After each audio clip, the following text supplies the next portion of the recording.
જૂનાગઢના ગાદોઈની અંદર ગ્રામજનો અને ટોલ નાકા સંચાલકો વચ્ચે બબાલ થઈ। જૂનાગઢના ગાદોઈમાં ટોલ નાકા પર બબાલ થઈ।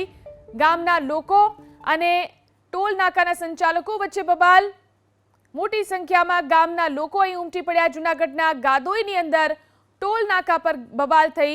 સ્થાનિકો અને ટોલ નાકા સંચાલકો વચ્ચે અહીં બબાલ થઈ। મોટી સંખ્યામાં ગામના લોકો અહીં જોવા મળ્યા। ગ્રામજનોએ ટોલ નાકા સંચાલકોને ઉગ્ર રજૂઆત કરી છે। તો ગામના લોકો ભેગા થયા, ટોલ નાકા સંચાલકને ઉગ્ર રજૂઆત કરવા માટે પહોંચ્યા ત્યારે ગેરવર્તન કર્યાનો સ્થાનિકોનો આરોપ। અહીં ગામ લોકો આગળ 500-700 મીટર આગળ એક ટ્રેક્ટર આડું રાખીને વાહનો ડાયવર્ટ કરતા હોય એવી મને અહીંયા માહિતી મળતા હું સ્થળ ઉપર મારા બે ત્રણ સુપરવાઇઝર અને હું ગયેલ। ત્યારે ટ્રેક્ટર હતું। મેં વંથલી પોલીસે જાણ કરેલ કે ભાઈ અહીં લોકો આવું કરેલ છે, વાહન ડાયવર્ટ કરવાનો પ્રયત્ન કરે છે। તો એ લોકોએ મારી ઉપર પાઇપો, લાકડીઓ વડે અને કુહાડી લઈને હુમલો કરેલો।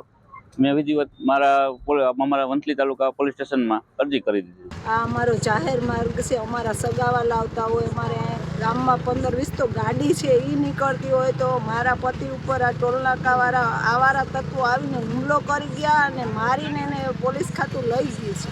એટલે આ રસ્તો અમારો બંધ થવો ન જોઈએ। જાહેર રસ્તો કોઈથી અમારા ગામના વાડીએથી માણસો આવતા હોય ને એને પણ લઈ ગયા છે।